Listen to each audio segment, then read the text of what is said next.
E continue em pé e abra sua Bíblia no livro dos Atos. Glória a Jesus. Todas as crianças podem ir. Livro dos Atos dos Apóstolos.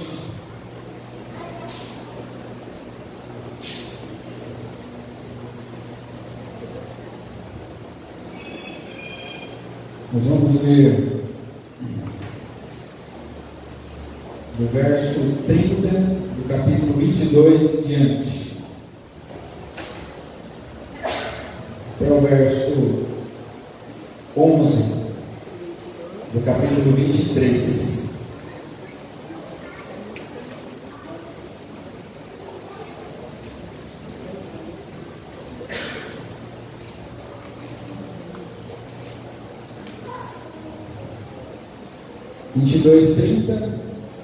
E depois até o verso 11 do capítulo 23. Diz assim o texto: No dia seguinte, querendo certificar-se dos motivos porque Paulo vinha sendo acusado pelos judeus, o comandante o soltou e ordenou que se reunissem os principais sacerdotes e todo o sinédrio.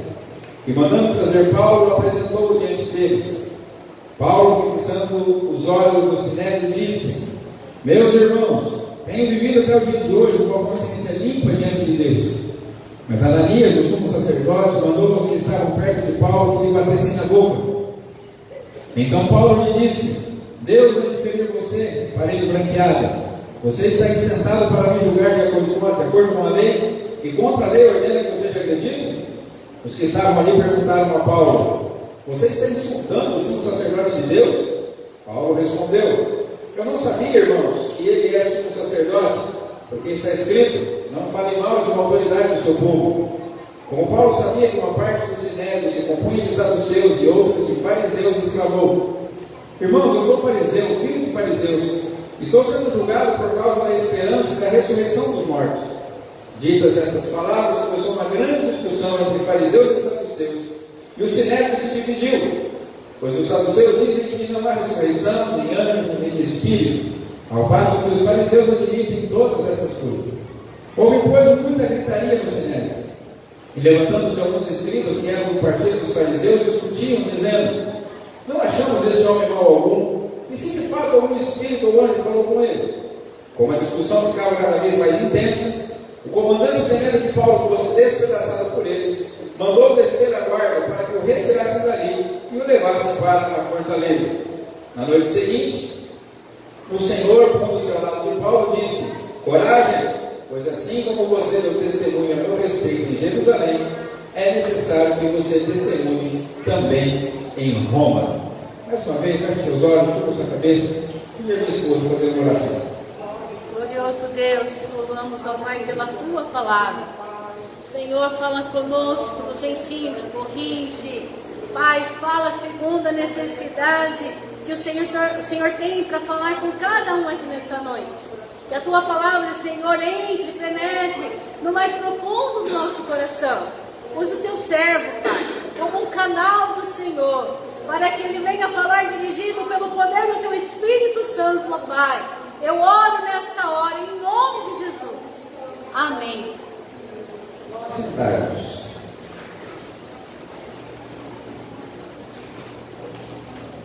Irmãos, como nós temos, ou como nós costumamos aproveitar as oportunidades que nos são dadas ou otorgadas de testemunharmos a respeito do Evangelho? Como nos comportamos diante da possibilidade, da oportunidade de expressarmos a nossa fé ou de anunciarmos aquilo que nós cremos? Nós estamos nessa exposição no livro de Atos e Paulo está preso em Jerusalém. Os religiosos o prendem sem uma acusação clara e estão a ponto de linchá-lo, e aí então o comandante da guarda, Claudio Lísias, tira ele da mão do povo, leva ele para a fortaleza Antônia, que ficava ao lado do templo, construído e reformado por Herodes. E quando Paulo está ali no templo, Paulo tenta testemunhar e tenta se explicar diante da multidão. multidão, mas não conseguem. A multidão quer a todo custo linchá-lo, mesmo ele se identificando como sendo um deles, mesmo Paulo dizendo do seu histórico que ele era judeu, que ele estava diante daquelas pessoas como sendo um deles, e não como um herege, ou um estranho, ou um estrangeiro, ou alguma coisa assim. Diante da impossibilidade de entender o que estava acontecendo, Claudio Lísias faz mais uma tentativa. Ele manda que todo o clero do templo em Jerusalém, todo o clero da religião judaica, todos os líderes da igreja se reúnam. O sinédrio era composto de mais de 70 pessoas, homens que estudavam a lei, que estudavam a palavra de Deus, que tinham a responsabilidade de cuidar da religião estabelecida e ensinar a lei ao povo. E essas pessoas se reúnem então diante daquele cidadão romano, diante daquela autoridade, alguém que não sabia muito sobre a lei de Deus, não conhecia o Antigo Testamento, não sabia muito sobre Moisés, nem sobre a lei, nem sobre os profetas, talvez soubesse menos ainda sobre Jesus Cristo, sobre o Evangelho, mas ele agora está diante de uma oportunidade de conhecer a palavra de Deus. E aqueles que se diziam filhos de Deus, portadores da aliança, participantes do pacto que Deus havia feito com o seu povo, estão diante de uma oportunidade de manifestar a sua fé, de demonstrar que realmente eles eram verdadeiros filhos de Deus. Eles, numa discussão com Jesus há um tempo atrás, eles conversando com Jesus, Jesus dizia a eles que eles não eram filhos de Deus. Eles diziam ser filhos de Abraão, mas Jesus também disse que eles não eram filhos de Abraão. Se fossem filhos de Abraão, praticariam as obras de Abraão. Se fossem filhos de Deus, amariam a Jesus, mas eles eram homicidas. E Jesus já tinha advertido a eles que eles deveriam ser filhos de Deus, porque da maneira como eles estavam se comportando, eles eram na verdade filhos do diabo. Porque o diabo era mentiroso, o diabo é homicida e é mentiroso desde o princípio, e é assim que eles estavam se comportando. Mas agora, nessa nova oportunidade de demonstrar se eles eram realmente filhos de Deus, eles, conforme veremos na transcrição aqui, na meditação, na exposição do texto que está diante de nós, eles mais uma vez falharam, mais uma vez deixaram por desejar. Um dos mandamentos que nós temos na lei, um dos 10 mandamentos, conjunto de leis que nós chamamos de 10 mandamentos, um desses mandamentos é não tomar o nome do Senhor em vão. Quando Deus dá essa lei ao povo no deserto, que eles não deveriam tomar o nome do Senhor Deus deles em vão, assim como nós não devemos tomar o nome do Senhor nosso Deus em vão, porque Deus não teria por inocente aquele que tomasse o seu nome em vão. Desenvolveu-se uma prática na cultura israelita, na cultura judaica, de não mais escrever o nome de Deus, de não mais falar o nome de Deus. E no hebraico antigo não existiam vogais, existiam consoantes. E o nome de Deus no hebraico antigo é YHWH. E só se sabe, ou só se sabia pronunciar o hebraico antigo por causa da pronúncia, por causa do uso da palavra. Os nomes, as pessoas sabiam como eram os nomes por causa do uso, viam um conjunto de consoantes, eles sabiam vocalizar aquela palavra. Mas quando Deus dá essa lei, que eles não deveriam tomar o nome de Deus em vão, em toda a escritura, onde deveria ser colocado o nome de Deus, eles substituíram para Adonai, que significa Senhor. E é por isso que nas nossas Bíblias, lá no Antigo Testamento, todos os lugares onde no hebraico é Adonai, nós temos escrito Senhor em caixa alta, em letra maiúscula, toda a palavra em letra maiúscula. Eles não mais falavam o nome de Deus, eles não mais escreviam o nome de Deus. E é por isso que até hoje nós não sabemos o que significa o tetragrama. Ninguém sabe qual é o nome de Deus de fato. Porque mesmo depois que o hebraico foi vocalizado, não se sabia que vogais colocar naqueles lugares vagos. Então o nome de Deus pode ser Jeová, pode ser Eva, pode ser Yahvé. Nós não sabemos ao certo. Porque deixaram de falar o nome de Deus em vão, como se isso anulasse a possibilidade de tomar o nome de Deus em vão. Porque quando Deus diz que não é para tomar o seu nome em vão, não é de não falar o nome em vão. Cada um de nós aqui tem um nome e um sobrenome, sim ou não? Sobrenome é o nome da nossa família. É o nome do nosso pai, da nossa mãe. Eu, por exemplo, tenho o sobrenome do meu pai e da minha mãe. Então eu tenho que viver a minha vida de modo que honre o nome do meu pai e da minha mãe. Porque as pessoas, quando falam de mim, sabem quem são meu pai e a minha mãe, pelo menos as pessoas que conhecem a minha família. E tomar o nome de Deus em vão é justamente isso, sendo reconhecido ou chamado de filho de Deus, não viver honrando o nome de Deus, do qual nós dizemos que somos filhos. É esse o verdadeiro significado de não tomar o nome do Senhor em vão. E o tema da nossa reflexão de hoje é justamente esse: não tomarás o nome do Senhor teu Deus em vão. Porque diante daquela possibilidade, naquele lugar, naquela oportunidade de testemunhar, nós vemos filhos de Deus se comportando de forma lamentável, diante de uma autoridade que não conhecia esse Deus, dando um péssimo exemplo, envergonhando o nome do Senhor e tomando o nome dele em vão.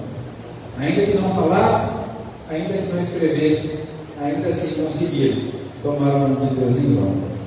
A nossa proposta, então, diante desse texto, dessa história, é refletir sobre como a nossa conduta como filho de Deus no mundo tem se relacionado com o fato de que nós carregamos esse nome, temos essa responsabilidade sobre nós, e como nós temos tratado com isso. Nós olhamos para esse texto aqui, no verso 30, a gente vê o comandante confuso, o comandante que não consegue entender o que está acontecendo, pessoas querendo matar, pessoas querendo se degladiar, pessoas querendo linchar um homem, e ele não sabe, não consegue entender o que está acontecendo. Então ele reúne o sinédrio ali para falar. O apóstolo Paulo, ele se apresenta, e ele se apresenta como um igual daqueles homens, porque alguns anos antes Paulo era um deles. Paulo fez parte do sinédrio. Paulo tinha recebido cartas para maltratar os cristãos vindo daqueles sacerdotes que ele estava. E aí ele é injustamente agredido no verso 2. Depois no verso 3 ele fica indignado e toma uma atitude de indignação por causa da incoerência daqueles líderes. Quando ele fala que ele estava com a consciência limpa diante deles e diante de Deus, o sumo sacerdote Ananias manda alguém espancar Paulo, bater na boca de Paulo. Jesus, diante do sinédrio, também foi acusado, também foi cuspido, também apanhou e não reagiu. Mas o apóstolo Paulo simplesmente não conseguiu ficar quieto. Talvez Paulo tivesse reagido porque o sumo sacerdote não era mais o mesmo no tempo de Jesus. Na época de Jesus haviam dois sumos sacerdotes, Anás e Caifás. Eles já não estavam mais em evidência, agora estava Ananias. Ananias era um homem corrupto, um homem violento, um homem sanguinário, um homem que simplesmente usava o seu cargo para proveito próprio, para oprimir as pessoas. E o apóstolo Paulo ele é ferido na boca, e ele então reage e fala assim: como que você me manda, está aqui para me julgar de acordo com a lei, e manda me bater contrariando a própria lei? E aí então as pessoas que estão perto falam assim: você não pode falar assim como sumo sacerdote. E não sabemos se Paulo realmente sabia. Os estudiosos, os comentaristas dizem que não dá para ter certeza do texto se Paulo estava realmente sendo sincero ao dizer que não sabia que Ananias era o sumo sacerdote, ou se ele estava sendo irônico por causa da situação do Ananias, que talvez não estivesse nem vestido como sumo sacerdote naquele momento. Sem contar também que Paulo tinha um problema sério de visão, talvez não estivesse enxergando direito, talvez por causa da distância. E diante dessa injustiça, o apóstolo Paulo então se desculpa, talvez de forma sincera ou irônica, não vamos saber ao certo, olhando para o texto apenas, mas Paulo se usa de uma fragilidade, de uma ruptura que havia entre os religiosos, e tendo conhecimento disso, porque já fizeram parte disso, Paulo então usa essa fragilidade contra os seus acusadores. Os membros do sinédrio, uma parte eram de fariseus e outra parte eram de saduceus. E os fariseus, eles acreditam em anjo, acreditam em espíritos, acreditam em alma, eles acreditam no sobrenatural. E os saduceus não acreditavam em nada disso. Para eles a vida é o que é, você tem que levar uma conduta moral para viver bem, e morreu, acabou, e tudo certo. O apóstolo Paulo, tendo sido um deles, falou assim: olha, eu sou fariseu, vocês estão me julgando por aquilo que eu creio, e no que eu creio é o que vocês creem. Paulo diz: eu sou um fariseu e filho de fariseus, e eu creio na ressurreição, como vocês também acreditam na ressurreição. E naquele momento começa a dar uma discussão, uma grande confusão entre os fariseus e os saduceus, e o Paulo fica só de fora assistindo. Eles começam a discutir, começam a brigar.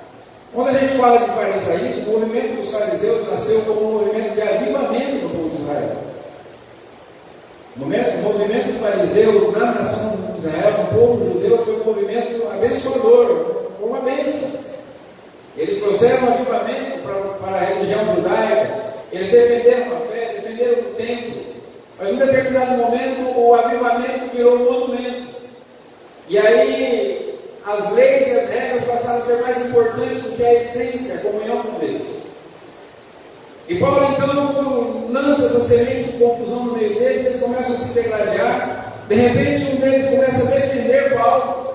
Olha, pode ser que Paulo realmente tenha tido uma experiência que nós ainda não tivemos, já que ele é um dos nossos. E aí então, com medo de que Paulo pudesse ser morto, porque aí no verso 10 você vê que o comandante precisa intervir, é uma confusão, uma impossibilidade de conciliação. Mais uma vez a confusão está armada. Então Cláudio Luiz tira Paulo do meio dele e só se recolhe esse homem, porque não dá para entender o que eu vou falar. É triste saber que muitas vezes o povo não consegue entender o que a gente fala. Porque a nossa conduta não diz respeito ou não está conectada com a fé que nós professamos. E aí Paulo é tirado, não há condição de conciliação naquele momento. E Paulo é levado de volta para o cárcere, Sinédrio despedido, Cláudio Luiz não estou entendendo nada. Mas é muito bom a gente ver que esse texto termina com a presença de Jesus junto com o apóstolo Paulo. Porque mesmo no momento em que a igreja está em crise, em que a fé não está sendo praticada, nós podemos saber o seguinte: Jesus está presente. O caos estava instalado naquele lugar, mas Jesus estava ali. Aquelas pessoas não conseguiam se entender, mas Jesus estava presente naquele lugar. Então, por mais que o caos e a situação estejam instalados, esteja caótica, por mais que a tribulação se apresente, por mais que a gente ainda não consiga ser quem nós precisamos ser, Jesus sempre estará presente, sempre está disposto. E Jesus aparece ao apóstolo Paulo e fala assim: Paulo, tenha coragem. Porque assim como você testemunhou aqui, você vai testemunhar em Roma também. Esse é só o começo da viagem. Paulo tinha o desejo de ir até Roma. Nesse tempo que a carta aos Romanos já tinha sido escrita, o apóstolo Paulo já tinha manifestado o desejo que ele tinha de Roma de estar lá com eles. A igreja de Roma não foi fundada por Paulo, ela já estava estabelecida nesse tempo. E Paulo desejou de ir, Jesus falou assim: você vai para Roma, você vai testemunhar lá também. Então, baseado nessa história, nisso tudo que nós vemos, nós precisamos tirar algumas aplicações para a nossa vida. Porque às vezes nós não nos entendemos. Às vezes nós não conseguimos expressar direito a nossa fé. Às vezes a nossa mensagem mais confunde do que explica. Às vezes nós tomamos o nome de Deus em vão. Carregamos esse sobrenome, carregamos essa identidade. Mas, como alguém já disse, se fôssemos presos, acusados de ser cristãos, talvez não houvessem provas suficientes para nos condenar. Talvez tivessem que cometer alguma injustiça para nos condenar sem provas, se fôssemos presos acusados de sermos cristãos. A pergunta para nós é essa: como nós somos tratados no nome de Deus? Não falando, deixando de falar, ou escrevendo, deixando de escrever, mas esse nome que nós carregamos. Sermos cristãos, evangélicos, crentes, seja lá o nome que você costuma usar, que as pessoas usem para definir você ou para denominar você. Então, a primeira lição que nós aprendemos com esse texto é que, como filhos de Deus, A nossa função é levar luz ao mundo e não confusão. Jesus, no Sermão do Monte, ele disse que os cristãos, os seus discípulos, são a luz do mundo. O Evangelho é a única opção e a única solução para a humanidade. Eu não acompanhei muito bem, porque no final de semana assim eu não vejo, não assisto muita notícia e tal. Mas Israel tem guerra de novo. Pelo que eu vi, mais de 500 pessoas já morreram. Oi? Já passou de 1000. Eu vi ontem que já tinham morrido mais de 500 pessoas. Agora mais de 1000 é o Marcos está falando. Sabe o que aquele povo é? Eles são irmãos. Eles são todos parentes. Eles estão se matando. Sabe por quê? Eles não conhecem o Evangelho. Se eles conhecessem o Evangelho, eles iam descobrir que o mais importante é participar da aliança que Deus fez com Abraão e viver essa aliança através de Cristo, e não precisa de nada disso. Mas estão lá se degradando, não sabemos aonde isso vai dar, porque é um barril de pólvora. Porque os palestinos e os israelenses são poucos, mas os aliados são muito poderosos, tanto de um lado quanto do outro. E se os aliados resolverem entrar na guerra, a gente corre risco de uma guerra mundial. E muita coisa ruim acontecendo. Então, como filhos de Deus, eu e você, devemos levar luz ao mundo e não confusão. Quando Jesus fala, vocês são o sal da terra e vocês são a luz do mundo, a palavra que Jesus usa no grego é vocês e apenas vocês. Jesus não está dizendo que os discípulos são mais uma opção para o mundo. Não, os discípulos são a luz do mundo. Não tem outra alternativa. O mundo só vai encontrar paz em Cristo. As pessoas só vão encontrar salvação, alegria, realização em Cristo. Não há outra opção. O dinheiro não pode dar, a política não pode dar, o governo não pode dar, o sexo não pode dar, as drogas não dá, a bebida não dá, nenhuma satisfação, nenhuma riqueza que esse mundo pode dar. Jesus é a solução para o mundo perdido. E eu e você somos responsáveis por levar essa mensagem ao mundo. Amém. Os filhos de Deus estavam diante de um homem que não conhecia o Evangelho. E ao invés de levar a luz para aquele homem, levaram a confusão. E muitas vezes é o que nós fizemos. Mas não é para isso que o Senhor nos chamou. Se você for o único cristão na empresa que você trabalha, ainda que haja milhares de pessoas, a sua luz brilhando levará a luz a todas aquelas pessoas que estiverem entregues. Se nós apagarmos todas essas luzes aqui e um único LED estiver aceso, ele poderá ser notado. Por mais fraquinho que seja, por mais pequenino que seja. Nós temos aquela caixa de um LEDzinho azul. Se toda a igreja apagasse, de lá de fora não vai haver acesso. E eu e vocês somos filhos de Deus, somos chamados para ser luz, para ser sal, para levar sabor a esse mundo, para provocar a sede de Deus, para iluminar o caminho daqueles que estão perdidos. Então a primeira lição é essa: filhos de Deus devem levar luz ao mundo, não confusão. Segunda aplicação, lembrando que sempre nós vamos procurar nesses textos alguma aplicação prática para nós, é que como filhos de Deus nós precisamos saber expressar nossas convicções, mesmo diante das injustiças e desvantagens. Paulo estava ali para expressar a convicção dele, ele testemunha de forma eloquente, de forma firme, de forma corajosa.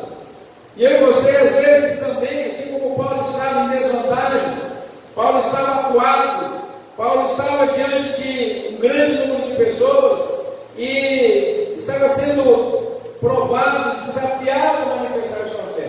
E eu e você, às vezes, também nos encontramos nesses momentos, dentro da família, no trabalho, na escola, na rua, no trânsito, nas disputas judiciais, às vezes, quando somos injustiçados e injuriados. A nossa maneira de viver deve ser sempre falar com convicção da nossa fé, testemunharmos das nossas convicções, mesmo sendo injustiçados, mesmo estando em desvantagem. Essa semana aconteceu um negócio conosco,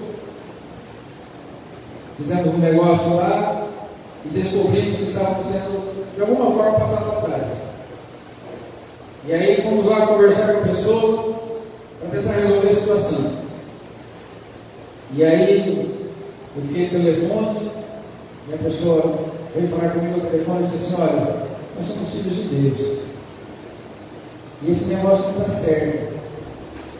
Mas nós não queremos chamar o seu mal, nós não queremos nos aproveitar de você. Nós precisamos resolver isso a maneira que seja certa. Ah, mas o que é o certo? Eu não sei, eu não tenho parâmetro. Eu não sei o que é justo e o que não é, qual o valor que é certo e qual o valor que não é. Vamos tentar achar isso juntos, porque nós somos filhos de Deus e não devemos lesar ninguém. Devemos tentar não ser lesados, mas acima de tudo não lesar ninguém. E graças a Deus foi tudo resolvido, e as coisas entraram no eixo. Porque nós precisamos nesses momentos lembrar que nós somos filhos de Deus e falar das nossas convicções, mesmo diante de injustiças e mesmo diante de desvantagens. Não amaldiçoar, não gritar, não praguejar. É muito triste quando a gente vê gente que usa o nome de Deus, que se identifica como cristão, falando palavrão, xingando, amaldiçoando. Isso não é coisa da gente. Jesus não nos chamou para isso. Jesus falou que na mesma fonte não pode sair água doce e água amarga. Na mesma fonte não saem dois tipos de água. Na mesma árvore uma mesma árvore não produz dois tipos de fruto. Nós somos chamados a ser filhos de Deus, a não tomar o nome do Senhor nosso Deus em vão. E mesmo diante de injustiça e desvantagens, precisamos manter as nossas convicções firmes. Talvez sejamos condenados, injustiçados. Talvez alguém vai nos cortar do seu convívio, mas é importante que as nossas convicções permaneçam intactas. Terceira lição que nós temos desse texto para nós é que, como os filhos de Deus, devemos nos apegar à verdadeira doutrina bíblica, pois só elas poderão nos sustentar nos momentos de crise, nos momentos em que a crise se estabelece, que os problemas vêm, que as lutas aparecem. Somente as nossas convicções são capazes de nos manter firmes. O oba-oba, o entretenimento religioso. Nós estamos vivendo um tempo em que há muito entretenimento religioso. Muitas igrejas se reúnem para entretenimento, para festa. É muito bom nos alegrarmos, mas falta em muitos lugares fundamentação doutrinária, saber do que a gente realmente crê. O apóstolo Paulo, diante daquela situação, ele se apresenta àqueles fariseus dizendo assim: eu sou fariseu, eu creio na ressurreição, eu estou sendo julgado por vocês por causa da minha convicção, mas dela eu não posso abrir mão. Irmãos, nós precisamos saber quem nós somos e no que nós cremos. É muito triste quando você vai conversar com uma pessoa que não sabe no que crê, ainda que diz ser cristã. Ela não tem uma visão correta a respeito da salvação, não tem uma visão correta a respeito de Deus, não tem uma visão correta a respeito do Espírito Santo, não sabe por que está aqui, qual é a sua função no mundo como crente, como cristão. É preciso ter bases doutrinárias bem firmadas. Mas nós estamos vivendo um tempo em que as escolas bíblicas estão vazias, reuniões de oração pouco frequentadas, momentos de discipulado que as pessoas não aderem. As pessoas só querem estar no momento da grande celebração, e é muito bom celebrar, é muito bom adorarmos a Deus, é muito bom dizermos palavras e cânticos de louvores ao Senhor, mas no momento de dificuldade, o que vai nos manter de pé é a nossa fé, é a nossa convicção em Deus. Já contei a vocês aqui algumas vezes a história do George Miller, pregador inglês, cuidava de crianças órfãs, e que uma vez foi convidado para ir à América e tinha dia e horário para chegar. O navio estava atrasado, e ele chega ao comandante do navio e diz assim: olha, eu preciso estar na América tal dia, tal horário. E o comandante diz a ele assim: olha, é impossível, nós não chegaremos nesse horário. O George Miller falou assim: não, nós vamos chegar no horário, sim, no dia certo, na hora certa. E o comandante diz a ele assim: rapaz, eu entendo navegação, e nós não vamos chegar. O George Miller falou assim: eu sirvo a Cristo por mais de 50 anos. E nesses mais de 50 anos não teve um único dia que eu não me apresentei em audiência diante dele. E se eu falo para você que nós vamos chegar, nós vamos chegar. E chegar. Glória a Deus. Porque nos momentos de luta, nos momentos de tribulação, nos momentos de angústia, nos momentos de crise, é uma boa fundamentação doutrinária, bíblica, que vai nos manter de pé. As pessoas que vivem apenas de movimento, apenas de entretenimento, apenas de emoções, no momento de crise perecem. Charles Spurgeon sofreu de depressão profunda e mesmo assim foi chamado de príncipe dos pregadores, porque mesmo estando em depressão, ele sabia que ele era Deus que ele servia. Eu e você precisamos viver assim, com a nossa fé bem fundamentada, porque ainda que a crise se estabeleça, ainda que outros caiam, ainda que as situações estejam adversas à nossa volta, ainda que muitos se escandalizem do Senhor perto de nós não nos perderemos. Nós não podemos ser como o apóstolo Pedro, que carente de uma boa base doutrinária, chega diante de Jesus e fala: Senhor, eu estou pronto a morrer contigo se for necessário. E Jesus fala assim: Pedro, não fala isso não. Eu disse: não, Senhor, olha, esses camaradas aqui, talvez eles não sejam muito bons mesmo não. Talvez o Senhor não possa contar com eles, mas comigo o Senhor pode contar. E Jesus fala assim: Pedro, hoje o galo vai cantar, e antes do galo cantar, você vai ter me negado 3 vezes. E realmente assim acontece. Nós precisamos ter uma fé bem fundamentada, saber que nossa fé está em Jesus e não nas nossas possibilidades, saber que nós cremos no Senhor, é Ele que nos capacita, é o Espírito Santo que nos capacita e não nós mesmos. Irmãos, nós precisamos viver a fé verdadeira, porque muitos escândalos estão aí, muitos escândalos estão acontecendo todos os dias, pessoas estão caindo a todo instante. Ontem estava lendo a respeito de um influenciador cristão que foi preso por estupro. Ele teve a oportunidade de confessar um pecado, de falar que está arrependido, que quer reconstruir a vida. Qualquer um pode cair, qualquer um pode perecer. E oro sinceramente ao Senhor para que ele realmente seja restaurado, para que ele realmente seja liberto disso. Precisamos de boas convicções doutrinárias. É tempo de irmos para dentro da palavra de Deus, de conhecermos a Deus por causa da sua palavra, e a nossa fé está firmada, alicerçada no Senhor, porque no momento de tribulação tudo que sobra é isso. É o nosso compromisso, a nossa confiança no Senhor. Quarta lição para nós aqui: nós aprendemos nesse texto que como filhos de Deus devemos ser capazes de resolver nossos próprios problemas sem denegrir o nome do Senhor. É muito triste quando filhos de Deus não conseguem resolver os seus problemas. O apóstolo Paulo, escrevendo aos Coríntios, ele repreende aquela igreja dizendo assim: olha, vocês como cristãos estão levando as causas de vocês para incrédulos resolverem. Paulo fala assim: vocês não sabem que vocês vão julgar os anjos? Vocês não sabem que vocês vão julgar o mundo? Como que um cristão vai ao tribunal contra outro cristão para resolver as suas questões? Será que vocês não têm uma única pessoa sábia na comunidade capaz de resolver isso entre vocês? Paulo fala aos Coríntios dizendo assim, que ainda que não tenha uma pessoa que possa ajudar vocês a resolverem isso na comunidade, então é melhor que você sofra o dano e o prejuízo do que escandalizar o nome do Senhor. Paulo fala assim: é preciso que vocês saibam resolver os seus próprios problemas. Irmãos, é comum hoje em dia casal de crentes, homem ou mulher crentes do Senhor, que conhecem o Evangelho, e para o tribunal se divorciar diante de um juiz incrédulo. Que vergonha, irmão!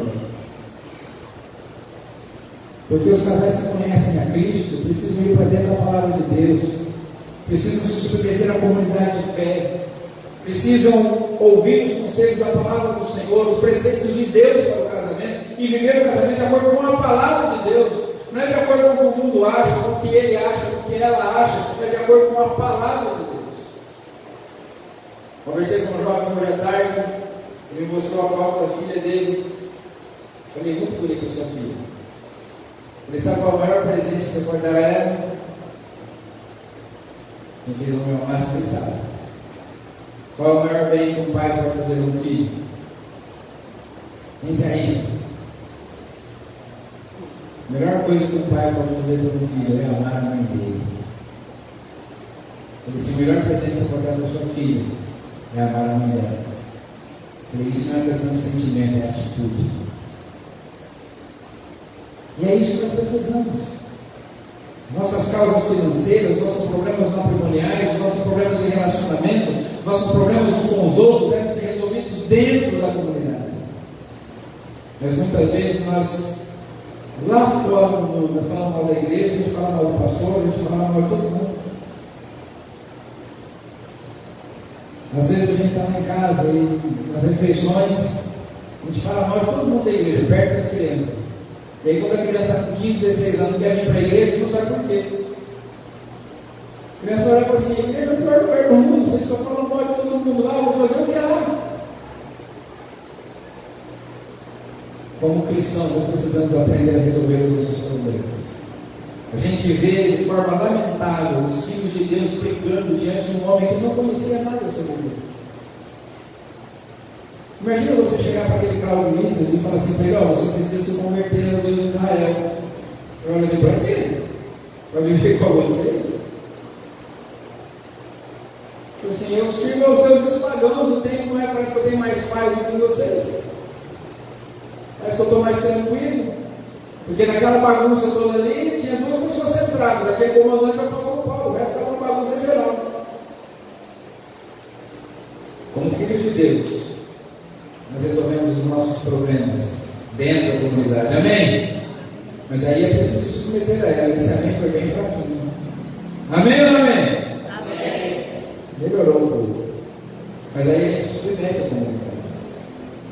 A gente tem que saber o seguinte: essa comunidade me ama, eu quero o meu bem, eu preciso me submeter a ela. Mas hoje em dia está difícil. As pessoas não querem ser submissas. As pessoas querem ser dono do próprio nariz e viver a própria vida. E a vida em comunidade geralmente não acontece, simplesmente não acontece. Porque cada um quer ser dono da sua própria história, não quer se submeter à comunidade. E a igreja vai cada vez mais fraca, as famílias cada vez mais fracas, os relacionamentos cada vez mais frágeis. Mas se nós nos fortalecermos como rebanho do Senhor, como igreja do Senhor, como filhos de Deus, nós seremos fortes. Nossa família será forte. A Bíblia diz que o homem que teme o Senhor e anda nos seus caminhos, a sua descendência será poderosa na terra. Aleluia. Nós queremos isso para nós, amém? Amém.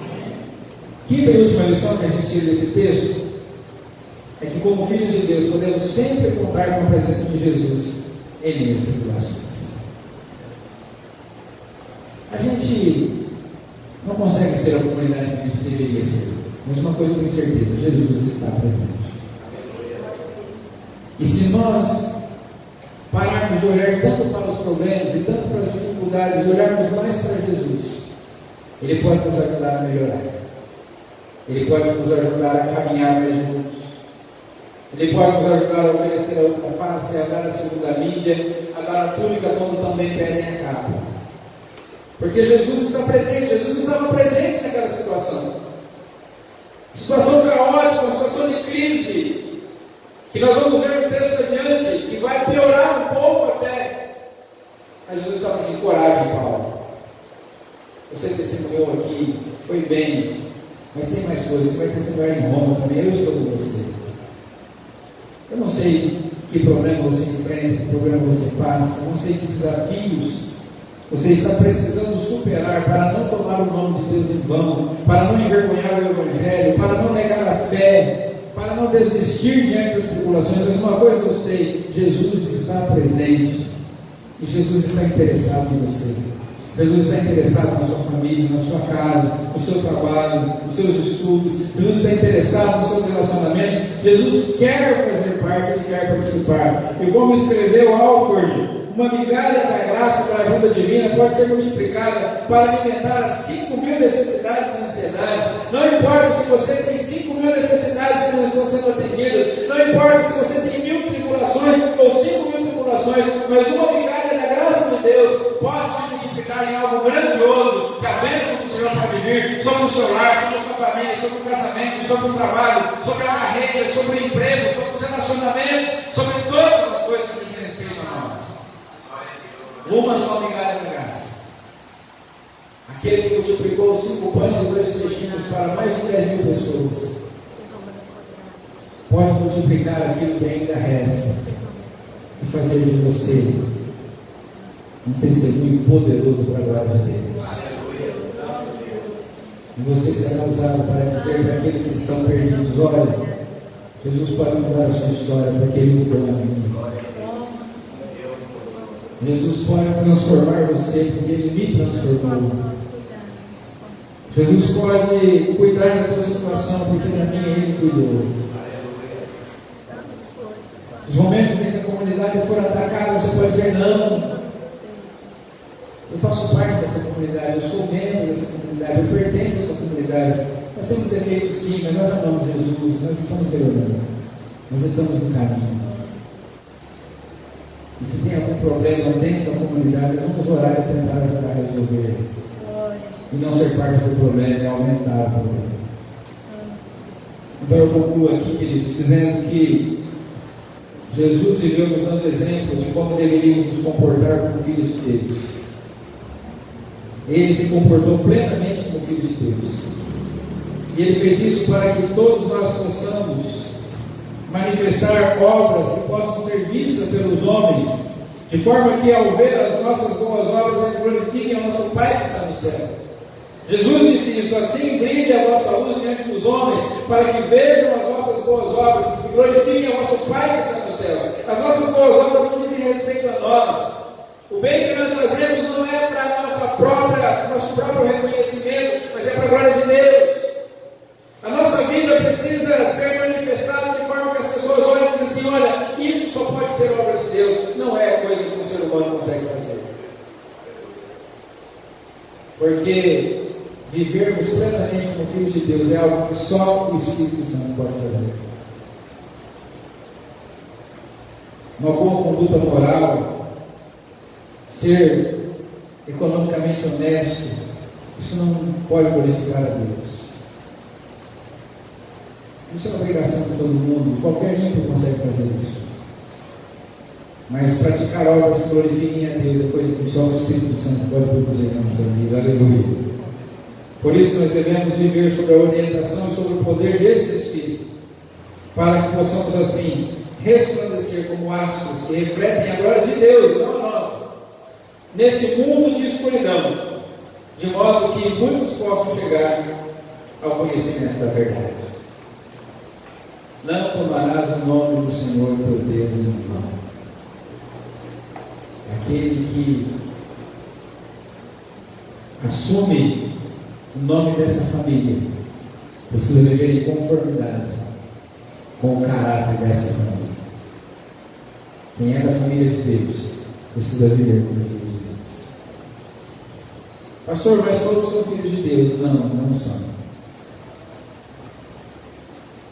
Tenho que dizer a você que está aqui, a você que nos acompanha, você que algum dia, em algum momento vai ouvir essa mensagem. Nem todos são filhos de Deus.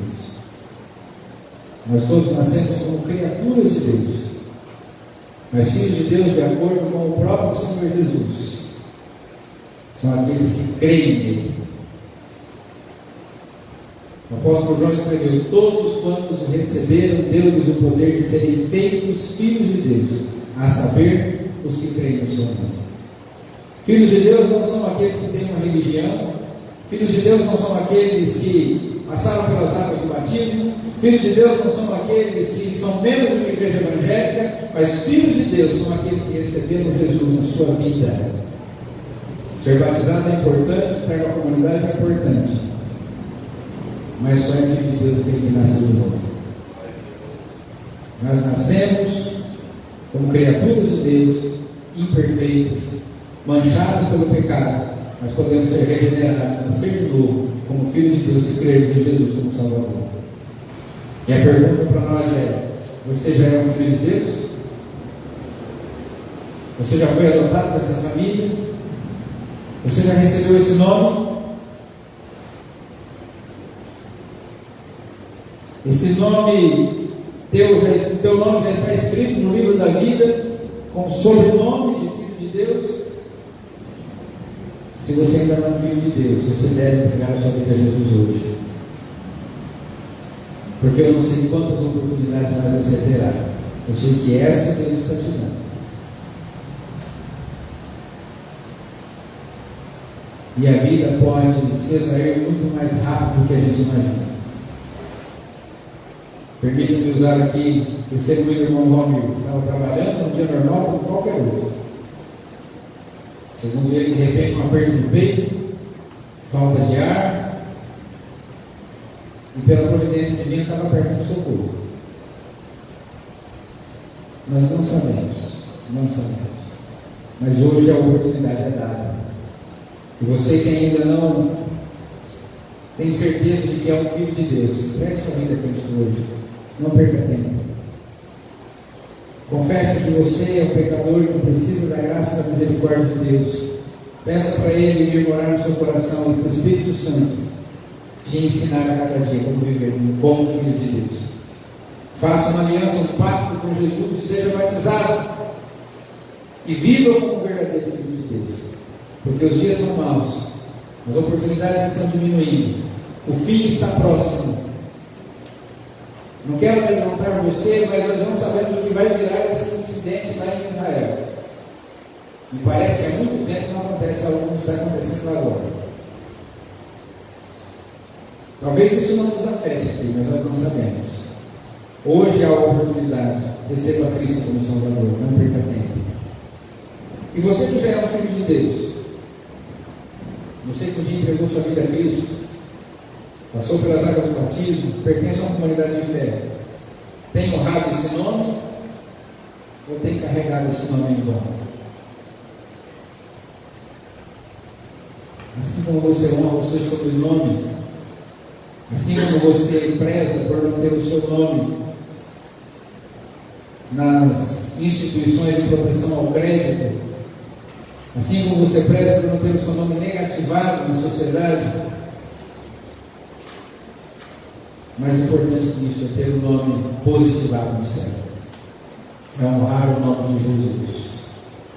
Para honrar o nome de Jesus, às vezes você tem que negar o seu próprio. Negar a sua vontade, o seu desejo, os seus direitos, para honrar o nome de Cristo, porque esse vem primeiro por nós. Como temos tratado esse mandamento? Não tomarás o nome do Senhor teu Deus em vão. Vamos ficar em pé de orar? Feche seus olhos. Tenha um tempo com Deus, você e Deus agora.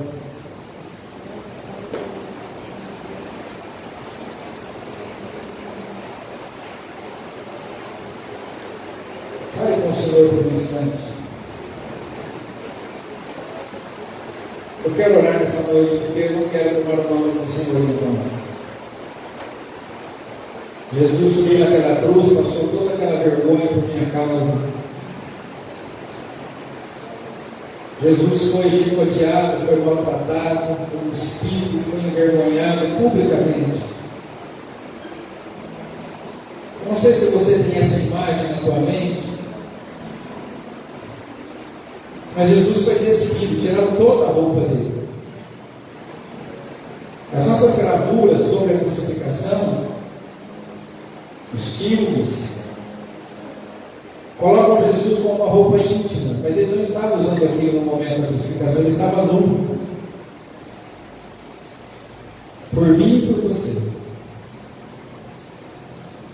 Tiraram toda a roupa do nosso Salvador, do Filho de Deus, inocente, imaculado, sem pecado nenhum. Ele ficou completamente despido.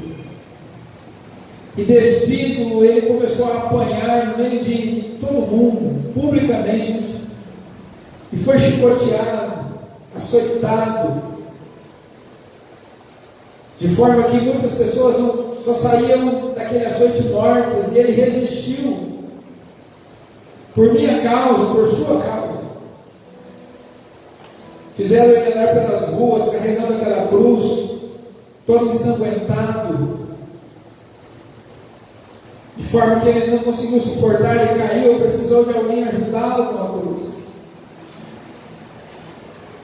Mas no momento que chegaram no Gólgota, ninguém mais ajudou. Ele teve as mãos pregadas, os pés pregados.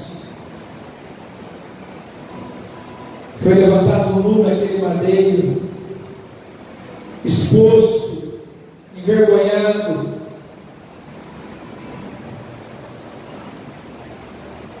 Por minha causa, por sua causa. Para que nós pudéssemos ser chamados de cristãos, para que nós pudéssemos ter o nosso pecado perdoado, para que nós pudéssemos ter vida eterna, esperança.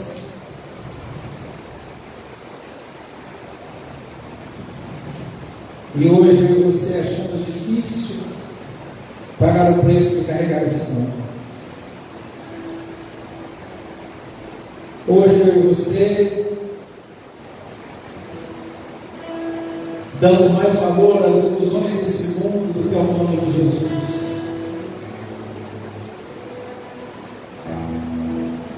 E blasfemamos esse nome com as nossas atitudes, denegrimos esse nome com as nossas palavras, envergonhamos esse nome com os nossos pecados, com a nossa desobediência, com a nossa insubmissão, com o nosso nariz empinado, com a nossa soberba, com a nossa falsidade, com a nossa hipocrisia.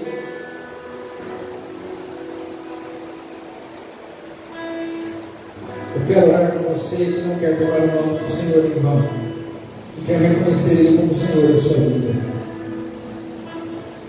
Você que quer entregar seu coração a Jesus hoje, eu quero orar com você, para que você possa ter vida eterna e certeza da salvação. Você que já entregou sua vida a Cristo, eu quero orar com você, para que você não tome o nome do Senhor em vão.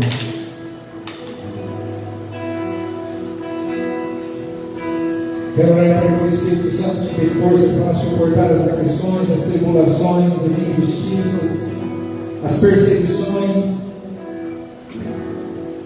Quero orar para que o Espírito Santo faça com que a sua fé seja fundamentada nas doutrinas bíblicas e não no achismo desse mundo. Ó Deus, obrigado por estarmos aqui na tua presença, Senhor.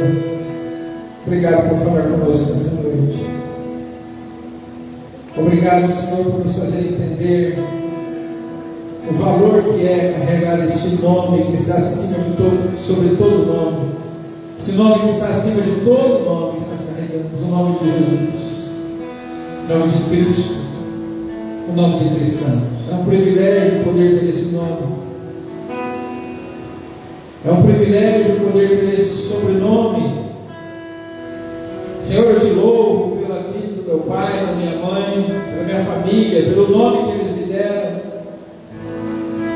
Mas melhor e maior do que o nome da minha família é saber que eu carrego o nome de Cristo comigo. Que eu fui chamado, que eu fui adotado, que eu fui recebido na família do Senhor. Ah, Senhor, e quantas vezes, diante das tribulações, das tentações, eu e meus irmãos que aqui estão, que um dia também foram adotados nessa família e receberam esse nome, quantas vezes nós envergonhamos o nome desse Pai Celestial que nos recebeu. Por isso eu quero orar nessa noite, Senhor, por aqueles que querem fazer parte dessa família, serem filhos de Deus. Talvez haja pessoas orando conosco nessa noite, aqui ou à distância, entregando a vida ao Senhor para fazer parte dessa família. Recebe, Senhor, os seus braços de amor. Escreve esses nomes no livro da vida, Senhor.